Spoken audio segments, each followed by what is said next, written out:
श्री स्वामी समर्थ. तुम्हा सगळ्यांचे आपल्या स्वामीसूत्र ब्लॉग या चॅनलवर मनापासून स्वागत. स्वामी भक्त हो, आज पुन्हा एकदा तुमच्यासाठी नवीन स्वामी संदेश घेऊन आलेली आहे. आजचा स्वामी संदेश शेवटपर्यंत आवर्जून ऐका. खूप अनमोल असा हा स्वामी संदेश ठरणार आहे. साऱ्या जगाला देते सावली अशी माझी ही स्वामी माऊली. साऱ्या जगाला देते सावली अशी माझी ही स्वामी माऊली. नामस्मरण तिचे करता सुख येते तिच्या पावली. नामस्मरण तिचे करता सुख येते तिच्या पावली. उजळून निघते तन आणि मन अशी माझी ही स्वामी माऊली. उजळून निघते तन आणि मन अशी माझी ही स्वामी माऊली. अशी माझी ही स्वामी माऊली. स्वामींच्या नामस्मरणाने आजच्या दिवसाला सुरुवात झाली आणि आपली स्वामी माऊली साक्षात जगदंबेच्या रूपात आली. आपली स्वामी माऊली साक्षात जगदंबेच्या रूपात आली. स्वामी भक्त हो, आज शुक्रवार आहे. शुक्रवार म्हटलं तर आपल्या जगदंबेचा वार, आपल्या कुलदेवीचा वार. आणि आज साक्षात स्वामी महाराज कुलदेवीच्या रूपाने आपल्या समोर आले आहे आणि त्यांचं हे रूप बघून नक्कीच तुमचे डोळे तृप्त झाले असतील अशी खात्री आहे माझी. त्यामुळे कमेंटमध्ये श्री स्वामी समर्थ जरूर लिहा. तर स्वामी भक्त हो, आता जगदंबेचं हे रूप, स्वामी माऊलीच्या ह्या रूपातील जगदंबा आपल्याला काय सांगू इच्छित आहे हे ऐकण्यासाठी तुम्ही आतुर झालेले असाल तर फार वेळ न घेता आजचा स्वामी संदेश लगेचच सांगायला सुरुवात करत आहे. शेवटपर्यंत आवर्जून ऐका आणि ऐकल्यानंतर ते आचरणात आणण्याचा प्रयत्न करा. चला जाणून घेऊया.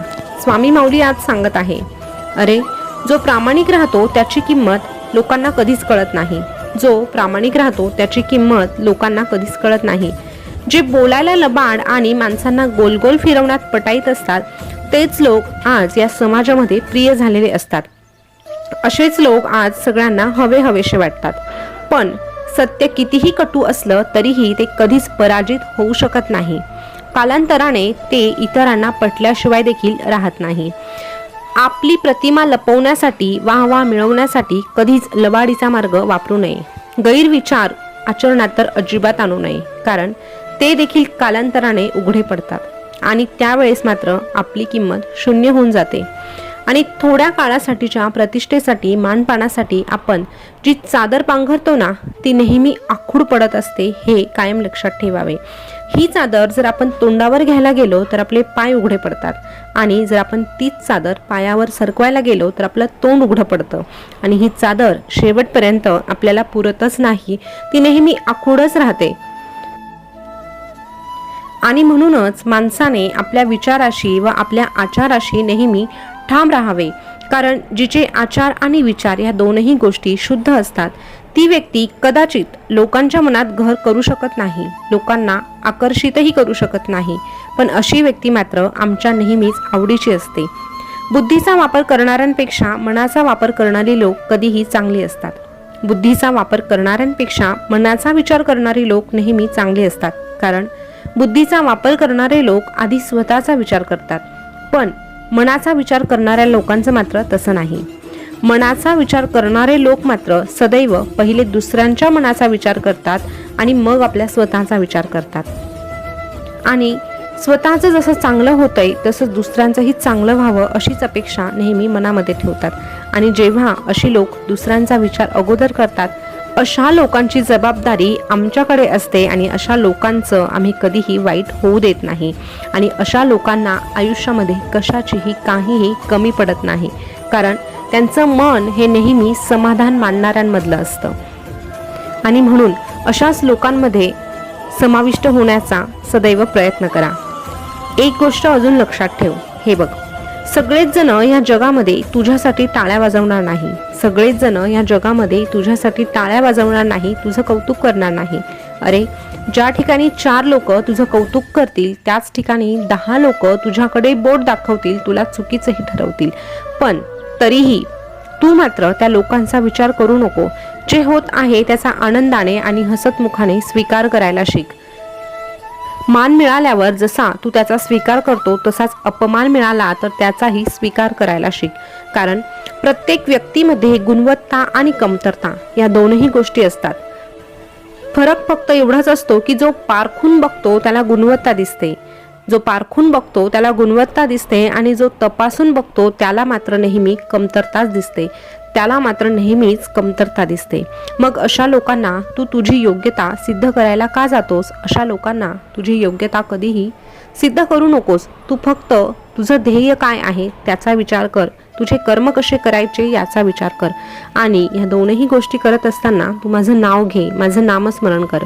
शेवटी तुझी निवड आम्ही तुझ्या गुणांवरून अगोदरच केलेली आहे. तू काय आहेस, कसा आहेस हे आम्हाला इतर लोकांपेक्षा जास्त प्रमाणात ठाऊकही आहे. त्यामुळे तू चांगले कर्म करत आहेस. इतरांना त्रास देण्यासाठी तू कट कारस्थान रचत नाही.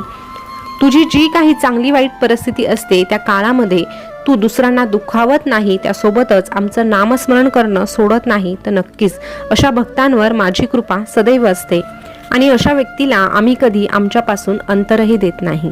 यासोबतच एक गोष्ट खूप महत्त्वाची आहे, ती अशी की दुसऱ्यांनी चूक केल्यावर ती सतत तुझ्या स्वतःच्या डोक्यावर घेणं थांबव. आता प्रत्येक वेळी स्वतःलाच दोष देऊ नको.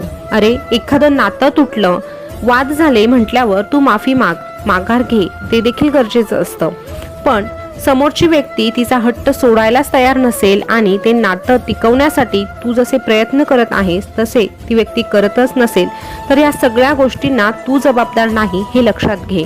आणि नातं तुटलं ते फक्त तुझ्यामुळे तुटलं असं गृहीत धरणं आत्ताची आत्ता तू थांबव.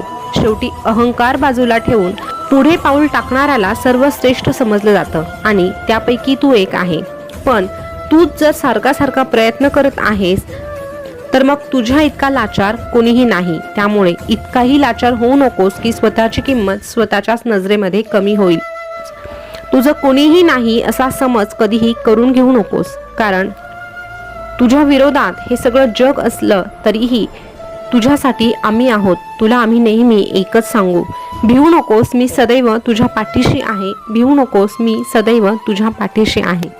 स्वामी भक्त हो, आजचा स्वामी संदेश तुम्ही ऐकला असेल तर नक्कीच आवडला असेल अशी माझी खात्री आहे. पण तरीही तुम्हाला आवडला असेल तर कमेंटमध्ये श्री स्वामी समर्थ लिहायला विसरू नका. त्यासोबतच स्वामी महाराजांचे संदेश तुम्हाला कसे वाटत आहे हे देखील कमेंट करून सांगा, जेणेकरून आम्हालाही एक नवीन प्रकारची प्रेरणा मिळेल आणि तुमच्यासाठी नवीन स्वामी संदेश घेऊन येण्यासाठी आम्ही अजून प्रयत्न देखील करू. तर स्वामी भक्त हो, असेच स्वामी संदेश ऐकण्यासाठी आपल्या स्वामीसूत्र ब्लॉग या चॅनलला आताच सबस्क्राईब करा.